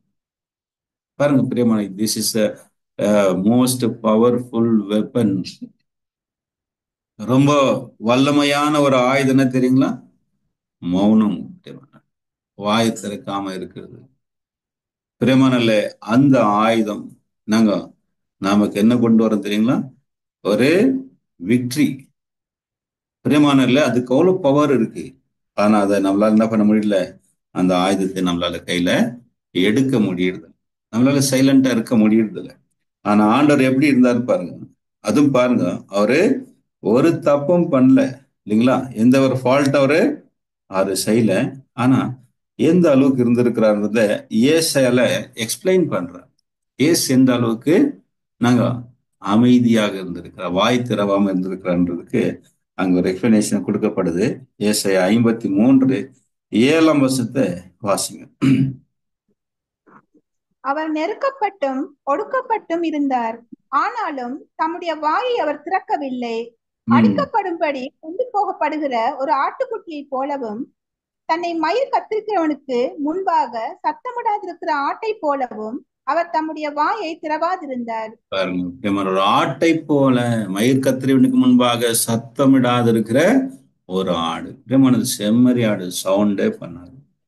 எப்படி இருக்குன்னாக்கா, அந்த என்னங்க அது ட்ரிம் பண்ணுவாங்க, அது ஏது எப்படி இருக்குமா, மயிர் கத்திரியனுக்கு முன்பாக சத்தமிடாத இருக்கிற ஒரு ஆட்டை போல அவர் என்ன செய்யலீங்களா, வாய திறக்கல. பிரியமான, இந்த ஆயுதத்தை நம்ம அநேக நேரங்களை நம்ம பயன்படுத்துவது நமக்கு மிக ஒரு பலனை கொடுக்கும். ஏசு அதான் செய்தார். அந்த மாதிரி சிச்சுவேஷன்ல என்னங்க, ஒரு வேளை இயேசுக்கு அங்க கொஞ்சம் உணர்ச்சி வசப்பட்டோ இல்ல கொஞ்சம் கோவப்பட்டிருந்தாலும் அவரு வந்த நோக்கமெல்லாம் என்ன இருக்குங்க, டோட்டலா தோல்வி ஆயிட்டு இல்லைங்களா? வாயா அன்னைக்கு அங்க இயேசு கிறிஸ்து ஒருவேளை அவங்க அங்க சொன்ன நிந்தனைக்கு என்னங்க எதிர்மாறான வார்த்தைகளை இயேசு அங்க சொல்லியிருந்தார் அப்படின்னா, அங்க ஆக்ட் பண்ணியிருந்தாருன்னா, அங்க என்னங்க, அங்க அவர் செயல்பட்டு இருந்தாரு அப்படின்னாக்கா, அவர் என்ன இருப்பாரு அங்க, அவர் அங்க தோத்து போயிருப்பார். தன் எதிரிகளுக்கு முன்பாக தோத்து போனார். ஆனா அங்க பார்த்தவங்களுடைய எல்லாருடைய பார்வைக்கும் இயேசு கிறிஸ்துனாங்க ஒரு தோத்து போனவரை தான் அவங்க எல்லாரும் பார்த்தாங்க. ஆனா தேவனுடைய பார்வையில அவர் என்ன பட்டுக்கிறாரு, வெற்றியை நோக்கி போயிட்டு இருக்கிறார். பிரியமானவர்களே, அதுதாங்க வெற்றி. எதுங்க வெற்றின்னு கேட்டா, அன்புக்குரிய வாய் திறந்து பேசுதல், நிந்தனைகளை சகிப்பது, அவமானத்தை சகிப்பது இல்லைங்களா? அஹ் வேதனையை வலி என்ன பண்ணும், சகிப்பணும். அதான் போல் நமக்கு சொல்றாரு, நீ கிறிஸ்துவுக்கு நல்ல போர் சேவகனாய் தீங்கு அனுபவி, தீங்கு அனுபவி. பிரியமானல்ல, நம்ம தீங்கு அனுபவிக்கிறது அது என்னன்னு கேட்டீங்கன்னா அன்புக்குரியவர்களே, அது மிகப்பெரிய ஒரு ஆயுதம். சரி, அன்பான சகோதரர்ல, இயேசுவால இத சகித்து கொள்ள எப்படி முடிஞ்சுது இல்லைங்களா? இயேசுவால இந்த இந்த நிந்தனை அவரால் சகித்து கொள்ள எப்படி முடிஞ்சது என்று சொல்லி நாம் பார்க்கும்போது, இயேசு கிறிஸ்து பார்த்த பார்வை, அந்த கிரௌட், அந்த கூட்டத்தை அவர் எப்படி பார்த்தாருன்னா, அவங்களுக்கு அவங்க இதை எப்படி செஞ்சுட்டு இருக்கிறாங்க, அறியாமல் செய்கிறார். அதனாலதான் அவரால் அங்க சைலண்டா இருக்க முடிஞ்சது. பிரியமான சகோதரர்களே, எப்படி இருந்துச்சுன்னா, அவருக்கு அங்க அமைதியா இருக்கிறதுக்கான காரணம் என்னன்னு கேட்டீங்கன்னாக்கா, அதான் அங்க ஆண்டவர் ஜெபத்தில் சொல்றாரு, பிதாவே இவர்கள் செய்கிறது இன்னதென்று அறியாது இருக்கிறார். சாத்தானால குருடாக்கப்பட்டிருக்கிறாங்க இல்லைங்களா? அப்புறம் அவங்களுடைய வீக்னஸ் விழுந்து போயிருக்கிறாங்க. பிரியமானல்ல, யாராவது நம்ம மேல கோவப்படுறாங்க, நம்ம மேல நாங்க நம்ம மேல எரிச்சலா இருக்கிறாங்க அப்படின்னா, அது என்னன்னு கேட்டீங்கன்னா அன்புக்குரியல, இந்த அண்டர்ஸ்டாண்டிங் நம்மளுக்கு வந்துச்சுனாக்கா நம்மளால என்ன பண்ண முடியும், இதை சகிச்சு கொள்ள முடியும். அவங்க மென்டலி சிக்கா இருக்கிறாங்கன்றது அதோடைய மனநிலை பாதிக்கப்பட்டிருக்கிறார். எப்பவுமே நம்மகிட்ட சண்டை போட்டே இருக்கிறாங்க அப்படின்னாக்கா, பிரியமானவர்களே, அதோடைய அறிகுறி என்னன்னாக்கா, அவங்களுக்குள்ள என்ன இருக்குது, மன ரீதியாக அவங்க பாதிக்கப்பட்ட அவங்க ஒரு ஒரு சிக், அவங்க ஒரு பேஷண்ட். ஆக்சுவலி பாத்தீங்கன்னா அவன் யாரு, அவங்க ஒரு பேஷண்ட்டு. அவங்களுடைய சமாதானம் இல்லாததுனால மற்றவங்களுடைய சமாதானத்தை என்ன பண்ணிக்கிறாங்க, அவங்க எடுத்துட்டு இருக்கிறாங்க. அவங்களால பீஸ்ஃபுல்லா இருக்க முடியும், அமைதியாகவும் சந்தோஷமா இருக்க முடியல. காரணம் அவங்க உள்ளத்துக்குள்ள என்ன இருக்குது, இதுதான் ஆண்டவர் இயேசு கிறிஸ்து அங்க அண்டர்ஸ்டாண்ட் பண்ணாங்க. மனிதனுடைய நிலைமை எப்படி இருக்குன்னா, அவனுடைய நேச்சர்னாங்க விழுந்து போன நிலையில இருக்கிற மனுஷன். பொறாமை, பகை, வெறுப்பு, இதெல்லாம் என்ன இருக்குது, அவனை புடிச்சு ஆட்டி படிச்சுட்டு இருக்கு இல்லைங்களா? நம்ம கிட்ட இருக்கிற இந்த பொறாமை, பெருமை இல்லைங்களா, கசப்பு, வெறுப்பு, இதெல்லாம் என்ன பண்ணிட்டு நமக்குள்ள இருக்கிறதுனாலதான் நம்மளால எப்படி இருக்க முடியல, அமைதியா சந்தோஷமா இருக்கு. நம்மளால சந்தோஷமா இருக்க முடியல, மற்றவங்களுக்கும் அந்த சந்தோஷத்தை என்ன பண்ண முடியல, நம்மளால கொடுக்க முடியல. காரணம் என்னன்னாக்கா, எனக்குள்ளவே சமாதானம் இல்லை, சந்தோஷம் இல்லாத போது நம்ம மற்றவங்களுக்கு என்ன பண்ண முடியாது, நம்ம கொடுக்க முடியும். ஒருவேளை அப்படி இல்லாம இருந்தானாக்கா நம்ம நிலை என்னங்க, நம்ம ஒரு ஒரு பேஷண்டா இருக்கிறோம். பாடியில இல்ல, நாங்க மென்டலி நம்ம சிக்கா இருக்கிறோம். ஒரு சிலர் டீப்பா போயிட்டு இருப்பாங்க, எப்ப பாரு அமைதி இல்லாத ஒரு நிலையிலே இருப்பாங்க இல்லைங்களா? ஒரு சிலர் எப்பவுமே என்னங்க ஒரு அமைதியா இருக்க மாட்டாங்க, அவங்க போற இடமும் அமைதியாவும் இருக்காது. ஒரு சிலர் போற இடம் எல்லாம் என்னங்க, அவங்களும் அமைதியா இருப்பாங்க, போற இடத்துல அந்த சமாதானத்தை என்ன பண்ணுவாங்க, அங்க அப்படியே ஸ்ப்ரெட் பண்ணுவாங்க. அதுதான் ஆண்டவர் இயேசு கிறிஸ்து அங்க அறிஞ்சாரு. என்ன அறிஞ்சாருன்னா, அதனாலதான் அவரால் இதை சகித்து கொள்ளவே முடிஞ்சது. இன்னொரு காரணம் என்னன்னு பாத்தீங்கன்னா, பிரியமானவர்களே, இயேசு கிறிஸ்துனாங்க இதுக்கு பின்னாடி இருந்த ஒரு நம்பிக்கை, அவருக்கு என்ன நம்பிக்கைனாக்கா, இந்த வழிகள் என்னங்க கொஞ்சம் நேரத்துக்கு தான், ஃபியூ ஹவர்ஸ் இல்லைங்களா, ஃபியூ ஹவர்ஸ் நான் சகிச்சுக்கினாக்கா எனக்கு என்ன கிடைக்கும், எனக்கு இட்டர்னல் க்ளோரி, நிரந்தரமான ஒரு மகிமை அவருக்கு கிடைக்கும். அதனால அந்த சிந்தை அவரால் என்ன பண்ண முடிஞ்சுங்க, சகித்து கொள்ள முடிஞ்சிச்சு. ஃபியூச்சரை நினைச்சாரு ஆண்டவர் இயேசு கிறிஸ்து. அந்த நேரத்துல என்ன நினைச்சிருந்தாரு அப்படின்னா, அவருடைய மனதுக்குள்ள என்ன வந்திருக்கு, எதிர்காலத்தை நினைத்து பார்த்தார். என்ன எதிர்காலம், அவருக்கு மாத்திரம் இல்லை, என்னங்க, இந்த மனித குலத்துக்கு நாங்க ஒரு நல்ல எதிர்காலம் அமைய போகுது. அதுக்காக இதெல்லாம் நான் என்ன பண்ணி ஆகணும், நானு சகித்து கொள்ளணும். எபிரேயர் அங்க வாசிக்கிறத அப்படியே வச்சுக்கோங்க. வாங்க, ஈப்ருஸ் அங்கே இயேசு கிறிஸ்து நிந்தையை சகித்ததற்கு, இந்த அவமானத்தெல்லாம் அவர் சகித்ததற்கு என்ன காரணமாக இருந்துச்சு அப்படின்னு சொல்லி நம்ம பார்க்கும்போது, பிரியமானவர்களே, என்னங்க, அந்த ஒரு சந்தோஷம். என்ன சந்தோஷம்னா ஃபியூச்சர், எதிர்காலத்துல என்ன ஆக போகுது வாசிங்க. அஹ் எபிரேயர் 12ஆம் அதிகாரத்துல 3ஆம் வசனத்தை நம்ம வாசிக்கலாம். சாரி, 2-3 வாசி. 2 and our 3. Hebrews 12th chapter verse 2 and 3. அவர் தமக்கு முன் வைத்திருந்த சந்தோஷத்தின் பொருட்டு அவமானத்தை எண்ணாமல் சிலுவையை சகித்து தேவனுடைய சிங்காசனத்தின் வலது பாரசத்தில் வீற்றிருக்கிறார். ஆகையால் நீங்கள் இளைப்புள்ளவர்களாய் உங்கள் ஆத்துமாக்களில் சோர்ந்து போகாத படிக்கு தமக்கு விரோதமாய் பாவிகளால் செய்யப்பட்ட இவ்விதமான விபரீதங்களை சகித்த அவரையே நினைத்துக் கொள்ளுங்கள். பிரியமான சகோதரிகளே, என்ன சொல்றாரு இங்க பவுல்? கவனிச்சிங்களா வசனத்தை? தமக்கு முன் வைத்திருந்த சந்தோஷத்தின் பொருட்டு அவமானத்தை எண்ணாமல் சிலுவையை சகித்தார். இயேசு ஏன் நிந்தனையை சகித்தார்? அந்த சிலுவைன்றது அந்த கம்ப்ளீட், அந்த அவமானம், நிந்தனைகள், உபத்திரவம் இதெல்லாம் அடங்கி இருக்கக்கூடியது. அதை இங்க சொல்றாரு, சிலுவையை நம்மனாரா சகித்து. அவமானத்தை என்ன பண்ணல அவரு? அத மைண்ட் பண்ணவே இல்லை. மைண்ட் பண்ணல. பெரிய நிறைய விஷயங்கள் நம்ம மைண்ட் பண்ணக்கூடாது, மைண்டுக்கு எடுக்கவே கூடாது. மைண்டுக்கு எடுத்தாதான் பிரச்சனை. மைண்ட் என்ன பண்ணக்கூடாது? நல்ல விஷயங்களை நம்ம மைண்டுக்கு எடுக்க மாட்டோம், ஆனா இந்த மாதிரி கெட்ட விஷயங்களை மைண்டுக்கு எடுக்கக்கூடாது. அதான் எங்க ஆண்டவர் இயேசு கிறிஸ்து அவங்க சொன்ன நிந்தனைகளை அவர் என்ன பண்ணல, அவரு அத அவமானத்தை எண்ண இல்லைங்களா, எண்ணாமல் என்ன செஞ்சாரா? சிலுவையை சகித்து தேவனுடைய வலது பரிசத்தில் பெற்றிருப்பார். என்ன அவருடைய ஹோப்? Kingdom hope. அதாலதான் அவரால் சகித்துக் கொள்ள முடியாது. பிரியமா, இதை நம்ம கூட வச்சுனாதான் போல் நமக்கு சொல்றாரு, ஆகால் நீங்கள் இளைப்புள்ளவர்களாய் உங்கள் ஆத்துமாக்களில் சோர்ந்து போகாதீங்க, டயர்ட் ஆயிடாதீங்க, பெயிண்ட் ஆகாதீங்க. என்ன செய்யலாம்? தமக்கு விரோதமாய் பாவிகளால் செய்யப்பட்ட இவ்விதமான விபரீதங்களை சகித்த அவரையே நினைத்துக் கொள்ளும். பிரியமான சகோதரர்கள, நம்ம இதை தான் நம்ம கையில என்ன பண்ணோம், எடுக்கணும். என்ன எடுக்கணும் கையில? சகிப்பு தன்மை. சரிங்களா? நாங்க என்டியூரன்ஸ், பிரியமானவர்களே, நாங்க சகிப்பது தான் மிகப்பெரிய ஒரு ஆயுதமாக இருக்கு. அதான் எங்க ஆண்டவர் இயேசு கிறிஸ்து எடுத்தது. அதுதான் நமக்கு சொல்றாரு, நீங்க என்ன செய்யுங்க, உங்க ஆத்துமாக்களில் சோர்ந்து போகாதபடிக்கு. இயேசு என்ன பண்ணுங்க, விபரீதமான விபரீதங்களை சகித்த அவர் என்ன பண்ணுங்க, நினைச்சுக்கோ. பிரியமான, எல்லாவற்றையும் நம்ம யாரை நினைக்கணும்னாக்கா இயேசு நினைக்கணும். என்ன இப்படி பண்ணிட்டாங்க பிரதர், அப்படி பண்ணிட்டாங்க அப்படின்னா நம்ம யாரை நினைக்கணும்? இயேசு.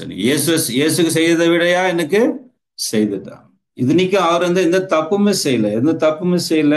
அவர் அவ்வளவு பரிசுத்தமானவரா இருந்தார். அவரையே என்ன பண்ணாங்க, இந்த உலகம் நிந்தித்தாங்க, முகத்துல துப்புனாங்க. யாரும் நம்மளும் அந்த அளவுக்கு என்ன பண்ணல, நம்ம யாருமே அந்த அளவுக்கு என்ன செய்யல, உபத்திரவங்களை நாம் அனுபவிக்கவில்லை. அதான் போல அடுத்த வருஷம் சொல்றார். 4ஆம் வருஷம் வாசிங்க, 12th chapter verse 4 படிங்க சிஸ்டர்.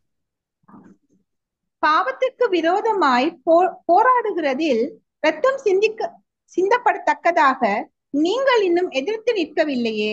பாத்தீங்களா? பாவத்துக்கு விரோதமாய் போராடுகிறதில் ரத்தம் சிந்தப்படத்தக்கதாக நீங்கள் இன்னும் எதிர்த்து நிற்கவில்லை அப்படின்னு என்ன சொல்ல வர? இயேசுவை போல நீங்க என்ன பண்ணல, இன்னும் நீங்க போராடல அப்படின்னு சொல்ல வர. போல் என்ன சொல்ல வர்றாங்க? இயேசுவை நினைச்சு கொள்ளுங்கள். அதனால நமக்கு எப்பயாவது இந்த மாதிரி ஒரு கட்டத்துக்குள்ள நம்ம கடந்து போயிட்டு இருக்கிறோம்னாக்கா யார மைண்டுக்கு கொண்டு வரணும்? இயேசு கொண்டு வரணும். இயேசு நினைவுக்கு கொண்டு வந்தால் நாங்க நம்மளால அவமானத்தையும் நிந்தனையும் நம்மளால என்ன செய்ய முடியும்? சகித்து கொள்ளணும். சரி பிரியமானல, ஃபர்ஸ்ட் மோக்கிங் என்ன கேட்டீங்கன்னா, நாங்க ஃபர்ஸ்ட் அவருக்கு வந்த நிந்தனை யாரால? அங்கு அந்த வழியில போன ஜனங்கள், அப்புறம் பிரதான ஆசாரியர்கள், மூப்பர்கள் இவரெல்லாம் பரியாசம் பண்ணாங்க. என்ன சொன்னாங்க? தேவனுடைய குமாரன். பிரியமான அந்த வார்த்தை ரொம்ப ஒரு ஒரு தரம் தரம் குறைந்த ஒரு வார்த்தை. ஆக்சுவலி இப்ப சொல்ல வரேன்னாக்கா, அதை நம்மளால அது சொல்றதுக்கே கஷ்டமா இருக்கு. நீ உண்மையாகவே உன்னுடைய அப்பாவுடைய மகனா, இவருதான் உன்னுடைய அப்பாவான்னு சொல்ற அளவுக்கு நாங்க அந்த நிந்தனை வார்த்தைகள் ஆண்டோடைய இதயத்தை என்ன இருக்குது விழுந்தது.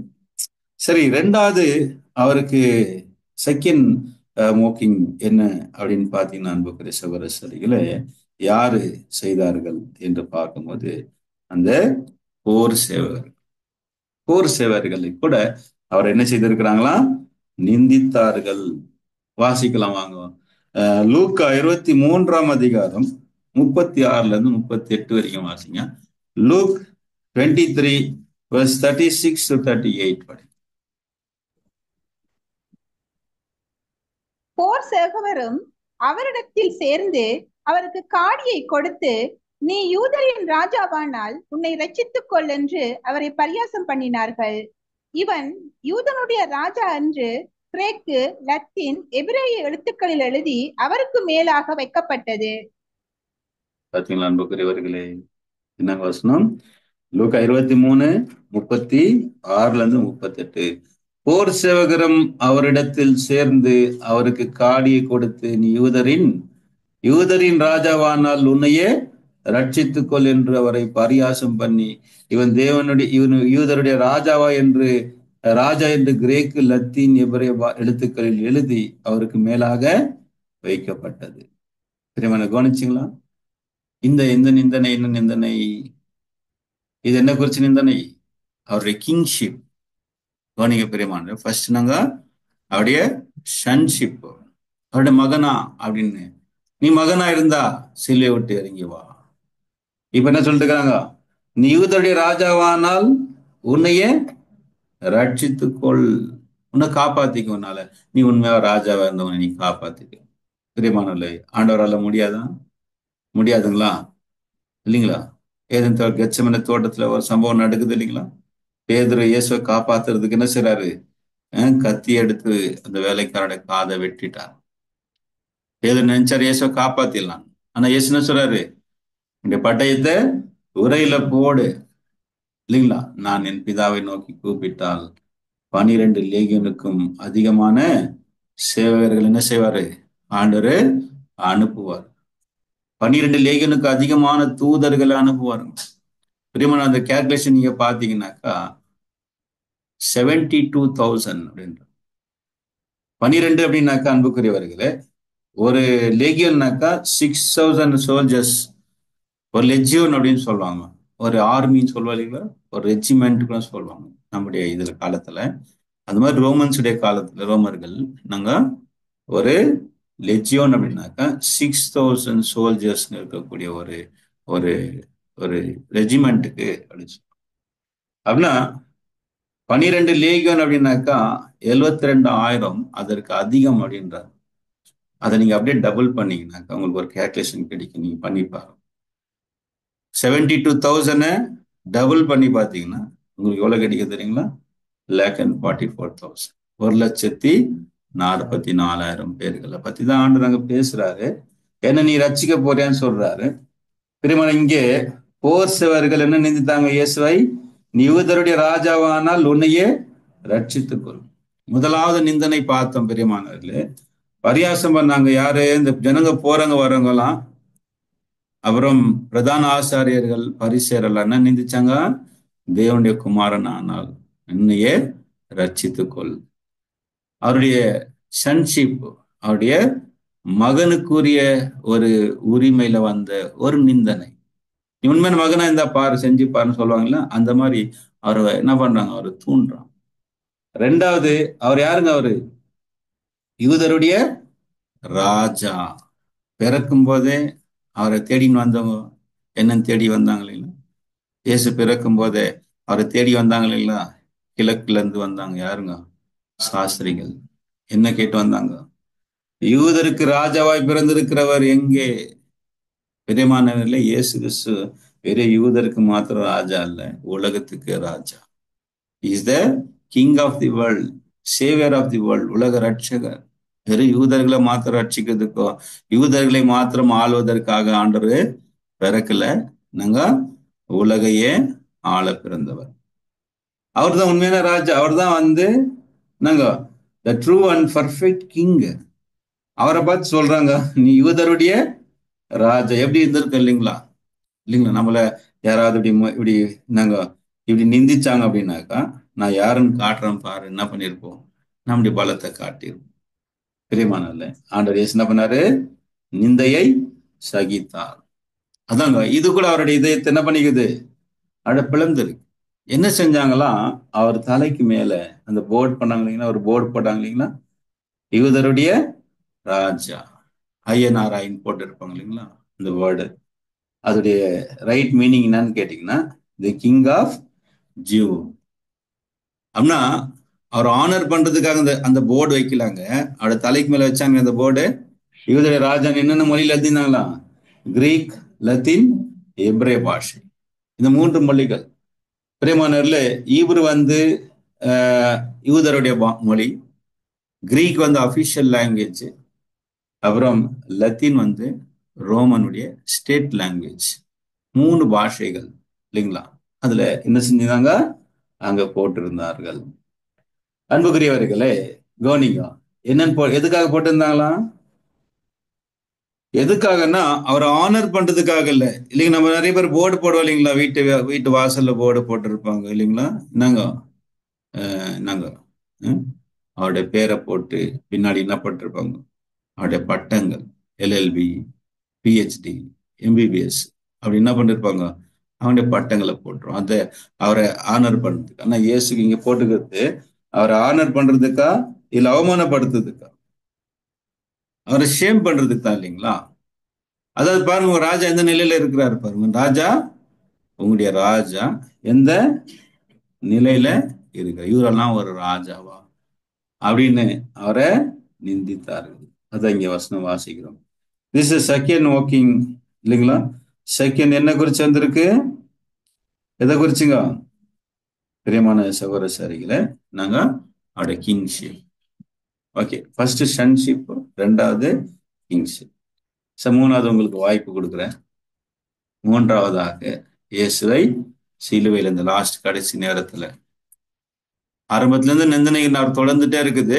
ஆனா நம்ம பார்த்துட்டு இருந்தாங்க தி லாஸ்ட் ஹார்ஸ், கடைசி மணி நேரங்கள் அவரு அனுபவித்த துன்பத்திலே மிகப்பெரிய துன்பம். என்னங்க அது? அதை நான் பிகினிங்ல பார்த்த இல்லைங்களா? அவருடைய நிந்தனை என் இருதயத்தை பிளந்துருது. ஆண்டவர் எக்ஸ்பிளைன் பண்றார். அந்த ஒரு வாசத்தை மறுபடியும் வாசித்து நம்ம போலாம் வாங்க. மறுபடியும் வாங்க. சங்கீதம் 69 சங்கீதத்துடைய விசேஷம் நான் பார்த்த இல்லைங்களா? 69 சங்கீதம் என்னன்னாக்கா, இயேசு அவருக்கு ஏற்பட்ட நிந்தனையை பத்தி அங்க எழுதுறார். அதை நான் சொன்ன, இயேசு கிறிஸ்து அவ்வளவு சீக்கிரம் சாகுறதுக்கான ரீசன் என்னன்னாக்கா, அவர் 6 மணி நேரத்தை சிலையில் அறியப்பட்டவங்க யாரும் 6 மணி நேரத்தை என்ன மாட்டாங்க? சாக மாட்டார்கள். 2 நாள் 3 நாள் கூட எடுத்து கொள்ளும். அதான் சொன்ன இல்லைங்களா, பிலாத்து இயேசுடைய மரணத்தை கேட்டு என்ன பண்ணாருங்களா? ஆச்சரியப்பட்டாராம். அவர் இத்தனை சீக்கிரம் மரித்து போனாருன்னு ஆச்சரியப்பட்டார். அதை கன்ஃபார்ம் பண்றதுக்காக சேவகர் அனுப்பி பார்த்தாரு. போய் பாருங்க, அவரு உண்மையாக செத்துட்டாரு, இவ்வளவு சீக்கிரம் சாக முடியாது, இவர் எப்படி செத்தாரு? இயேசு செத்ததுக்கான ரீசன் என்ன தெரியுங்களா? நிந்தை தான். அவருடைய இதயத்தை என்ன பண்ணியிருக்குது? அவருடைய இதயத்தை பிளந்திருக்கு. அதனால என்ன சொல்லப்படுதுன்னா, இயேசுடைய மரணம் எப்படி நேரிட்டு இருக்கு? அவருடைய இதயம் வெடித்து இருக்கு. தெரியுமானல்ல, உண்மையாகவே ஒரு மனுஷனை இல்லைங்களா தொடர்ச்சியா அவரை அவமானப்படுத்திட்டு அவரை வார்த்தைகளால நிந்திச்சுட்டே இருந்தோம்னாக்கா, கேலி பரியாசங்கள் தொடர்ச்சியா செஞ்சுட்டே இருந்தோம்னாக்கா, நிச்சயமா அந்த நபர் நகராறு சாகிறதுக்கான வாய்ப்புகள். வாங்க மறுபடியும் அந்த வசனத்தை வாசித்து நம்ம அடுத்த கடைசி அந்த நிந்தனைக்குள்ளாக நம்ம கடந்து போலாம். அதுக்குள்ள நீங்க யோசித்து வைங்க மனசுக்குள்ள. முதலாவது நாம் பார்த்தோம், வழியில போறவங்க பிரதான ஆசாரியர்கள் பரிசேயர்கள் எல்லாம் என்ன செஞ்சாங்க? தேவனுடைய குமாரனான சிலுவை விட்டு இறங்கி வா, உன்னை நீ ரட்சித்துக்கொள். 2வது சேவகர்கள் அவருடைய ராஜாவை குறித்து, அவருடைய ராஜ்யத்துவத்தை குறித்து, கிங்ஷிப்பை குறித்து நிந்தித்தார்கள். மூன்றாவது ஒரு முக்கியமான விஷயம் இருக்குது பிரியமானவர்களே, அது கூட நீங்க ஞாபகம் வச்சுக்கோங்க. அதுக்கு முன்னாடி இந்த வசனத்தை மறுபடியும் வாசித்து நம்ம போலாம் வாங்க. 69ஆம் சங்கீதம் 19, 20 வாசிக்கலாம் பாருங்க. இதுதான் அவருடைய இதயத்தை பிளந்தது. அந்த நிந்தனை எந்த அளவுக்கு அவருக்கு இருந்துச்சுன்றத இந்த வசனங்கள் சொல்லு. இந்த வசனத்துல நீங்க இந்த அதிகாரத்துல 4 இடங்களில இந்த நிந்தனை பத்தி என்ன பண்றாங்க பேசியிருக்கு. அதை நம்ம படிச்சோம் அப்பவே. 7ஆம் வசனத்துல உமது நிந்தையன் உமது உமது நிமித்தம் நிந்தையை சகித்தேன், இலச்சையின் முகத்தை மூடிற்று. 9ஆம் வசனத்துல உம்மை நிந்திக்கிறோட நிந்தனைகள் என்மேல் விழுந்தது. அடுத்து 19ல நான் வாசிக்கலாம் வாங்க, படிங்க. 19, 20 வாசிட்டு மறுபடியும் வாசிட்டு போலாம் வாங்க. தேவரீர் என் நிந்தியையும் என் வெட்கத்தையும் என் அவமானத்தையும் அறிந்திருக்கிறீர். என் சத்துருக்கள் எப்போதும் உமக்கு முன்பாக இருக்கிறார்கள். நிந்தை என் இதயத்தை பிளந்தது. நான் மிகவும் வேதனைப்படுகிறேன். எனக்காக பரிதவிக்கிறவன் உண்டோ என்று காத்திருந்தேன், ஒருவனும் இல்லை. தேற்றுகிறவர்களுக்கு காத்திருந்தேன், ஒருவனையும் காணேன். பாத்தீங்களா பிரியமானவர்களே, இவ்வளவு தெளிவாக சொல்லிட்டேன்னா, தேவரீர் என் நிந்தையையும் என் வெட்கத்தையும் என் அவமானத்தையும் அறிந்திருக்கு. அதாங்க பிரியமானவர்களே. நம்ம பார்த்தது என்னன்னா, சிலுவை மரணம்ன்றது என்ன பார்த்தோம்னா ஒரு பெயின்ஃபுல், சரீர ரீதியான ஒரு வேதனை கொடுக்கக்கூடிய ஒரு மரணம். அது பாடியிலே ஆல்சோ மன ரீதியான வேதனை. என்னன்னா ஷேம். ட்ரெஸ் எல்லாம் எடுத்துட்டு ஒரு நபரை பப்ளிக்கா நாங்க சிலுவையில் அறியுது.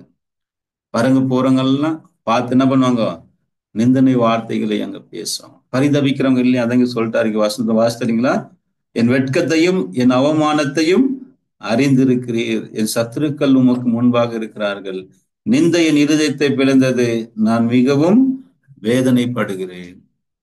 அவன் சொன்ன வார்த்தைங்க ஆண்டோடைய மனசை என்ன பண்ணிக்குது, பிளந்திருக்கு, உடைச்சது இல்லை பிரியமானல. பிளக்குறதுதான் சொன்னா இல்லைங்களா, ஒரு கோடாரி எடுத்து ஒரு மரத்தை ஒரு பிளக்குவாங்க இல்லைங்களா, ஒரே அடியில 2 நடம் பிளந்துடும், அதுதான் பிளக்கு. அந்த அளவுக்கு அவருடைய இதயம் வார்த்தைகள் அவங்க பேசியிருக்கிறான். நான் மிகவும் வேதனைப்படுகிறேன், எனக்காக பரிதவிக்கிறவன் உண்டோ என்று காத்திருந்தேன். யாராவது என்னை பார்த்து பரிதாபப்படுவாங்களா அப்படின்னு பார்த்தாரா, ஒருத்தரும் இல்லை. தேற்றுகளுக்காக காத்திருந்தேன், ஒருவனையும் தான். யாராவது ஒரு தேர்தலான ஒரு தேற்றக்கூடிய வார்த்தைகளை யாராவது பக்கத்துல யாராவது பேசுவாங்களா இல்லைங்களா அப்படின்னு யாருமே பார்த்திருந்தேன், யாருமே ஒருத்தரும் இல்லைங்க பிரியமா. சரி அன்புக்குரியவர்களே, இதுதான் the reason of death. இயேசுடைய மரணத்துக்கான காரணம் என்னன்னாக்கா, நாங்க நிந்தனைகள், அவர்பட்ட அதான் நான் சொன்னேன் பிரியமானவர்களே. சரி, இப்போ கடைசியான ஒரு நிந்தனை, இதை நீங்க சொல்லுங்க அன்புக்குரியவர்களே. யார் அவரை நிந்திச்சாங்கோ, கிட்ட வரீங்க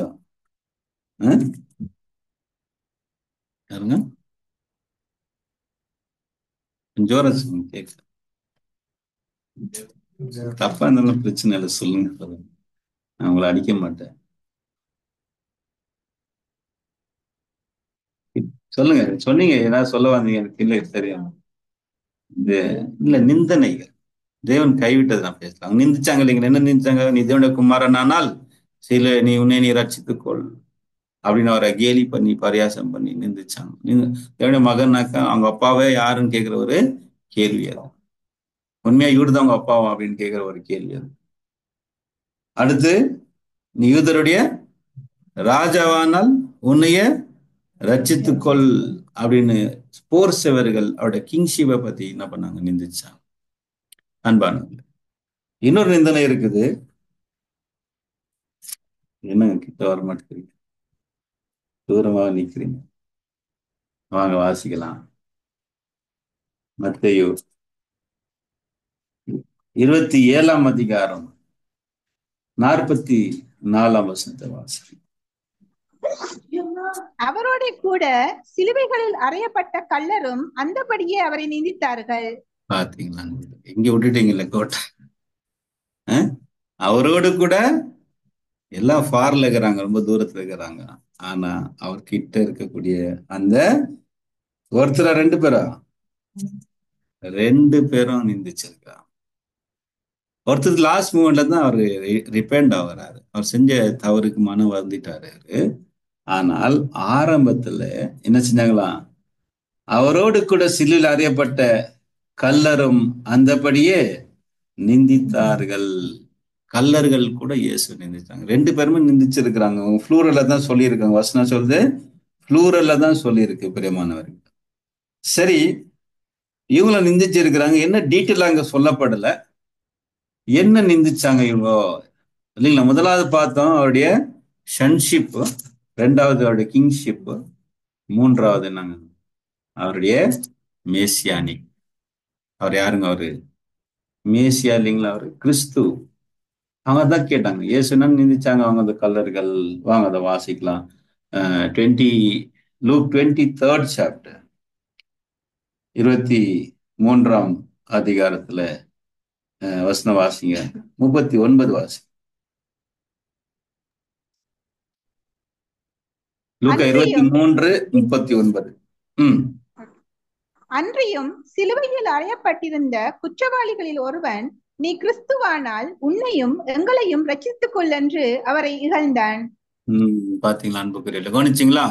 ஆக்சுவலி என்ன, அன்றையும் சிலுவையில் அறியப்பட்டிருந்த குற்றவாளிகளில் ஒருவன், நீ கிறிஸ்துவானால் உன்னையும் எங்களையும் ரட்சித்துக்கொள். நீ கிறிஸ்துவானால், இதோட குமாரன் ஆனால், நீ யூதருடைய ராஜாவானால், இப்ப நாங்க அவருடைய மேசியானிக் ஷிப் இல்லைங்களா, அவருடைய அந்த கிறிஸ்து. அதாங்க சொல்றாரு மேசியா. கிறிஸ்துன்னு என்னங்க அர்த்தம்? மேசியா என்றால் கிறிஸ்து என்றார். அப்படின்னா கண்டிப்பா இந்த ரெண்டு பேருமே ஜூவிஷா தான் இருக்கணும், யூதர்களாகத்தான் இருக்கணும். யூதர்களுக்கு தான் என்ன நம்பிக்கை இருந்துச்சு? மேசியா, மேசியா வருவாரு அப்படின்ற ஒரு நம்பிக்கை உள்ளவங்களா இருந்திருக்கிறாங்க. அப்படின்னா பிரியமானவர்கள, இந்த கல்லர்கள் ரெண்டு பேருமே ஆண்டவர் என்ன செஞ்சுக்கிறாங்க? நிந்தித்து இருக்கிறார்கள். அங்கதான் படிச்ச லூக்கா, இதுல மத்தியில ஒண்ணுல ஒரு சிலர் ரெண்டு பேரு இந்த சுவிசேஷம் எழுதும் போது ஒரு விஷயத்த ஒருத்தர் என்ன பண்ணியிருப்பாங்க, கொஞ்சம் மாத்தி எழுதியிருப்பாங்க. ஆக்சுவலி அது உண்மைதான், எல்லாமே உண்மைதான், சத்தியம்தான். ஆனா அடுத்து நடந்த வார்த்தைகள் என்ன பண்ணிக்கிறாங்க, அங்க எழுதியிருக்கிறாங்க. மத்திய சொல்லும் போது சொல்லிட்டாரு, பிகினிங்ல ரெண்டு பேரும் என்ன பண்ணிக்கிறாங்க? நிந்திச்சிருக்கிறாங்க. என்ன நிந்திச்சா இருக்கிறாங்க? நீ கிறிஸ்துவானால் உன்னையே ரட்சித்துக்கொள் அப்படின்னு என்ன பண்ணிக்கிறாங்க? அவரை நிந்தித்து இருக்கிறாங்க. பிரியமான சகோதர செல்ல, அதுல கடைசி நேரத்துல ஒருத்தர் ஆயிட்டாரு, ரிப்பெண்ட் ஆயிட்டார் இல்லைங்களா பிரியமானவர்களே? அதுதான் ஆண்டவருக்கு கிடைத்த ஒரு ஆறுதல், ஒரு கம்ஃபர்ட். கடைசி நேரத்திலேயாவது ஒரு நபராவது என்னை யாரு என்ன பண்ணிட்டாரு, புரிஞ்சுக்கினாரு. மற்றவங்கெல்லாம் புரிஞ்சுக்கல இல்லைங்களா? எல்லாரும் என்ன பண்ணாங்க? நம்ம சொல்லல அடிக்கடிக்கு இந்த வார்த்தை யூஸ் பண்ண, என்னை யாருமே புரிஞ்சிக்கவே மாட்டேங்கிறாங்க, என்னை யாருமே என்ன பண்ண மாட்டேங்கிறாங்க. அது எவ்வளவு பெரிய விஷயம் இல்லைங்களா பிரியமான? நம்மளுடைய வேதனையை புரிஞ்சுக்கிறதுக்கு, நம்முடைய கஷ்டத்தை புரிஞ்சுக்கிறதுக்கு, நான் யாருன்னு என்னை தெரிஞ்சுக்கிறதுக்கு ஒருத்தராவது இருக்கிறாங்க அப்படின்னா அது நமக்கு என்னங்க, ஒரு பெரிய ஒரு ஆறுதல். ஆக்சுவலி அந்த நேரத்துல ஆண்டவரை ஆறுதல் படுத்தினது யாரு அப்படின்னு கேட்டா இந்த ஒரு கல்லன் இல்லைங்களா? என்ன சொல்லிட்டாரு? ஆண்டவரே நீர் உடைய ராஜ்யத்துல வரும்போது அடியனை நினைத்தார். பிரியமானவர்களே, கம்ப்ளீட்டா ஜீசஸ் கிரைஸ்ட ரொம்ப ஷார்ட் பீரியட்ல அண்டர்ஸ்டாண்ட் பண்ண ஒரு பர்சன் யாருனாக்கா யாருங்க? அவரோட கூட க்ளோஸா இருந்த சீசர்கள், 3 வருஷங்கள் இயேசுவோடு கூட நெருக்கமா இருந்தவங்க கூட இவர் என்ன பண்ணல, இயேசுவை இந்த அளவுக்கு புரிந்து கொள்ளுதல் இல்லை. வெறும் 6 ஹவர்ஸ்க்குள்ளவே என்னெல்லாம் சொல்லிட்டாரு? நீர் ஆண்டவரே நீருடைய ராஜ்யத்தில் வரும்போது அடியனை நினைத்தரும். அப்போ என்ன நினைச்சாரு? என்னெல்லாம் கண்டுபிடிச்சிட்டாரு இவரு? இயேசு ராஜான்னு அக்செப்ட் பண்ணிட்டாரு. இவங்க என்னெல்லாம் ரிஜெக்ட் பண்ணாங்களோ அதை யாரும் அக்செப்ட் பண்ணியாச்சு? இந்த கல்லன் அங்க அங்கீகரிக்கிறார்.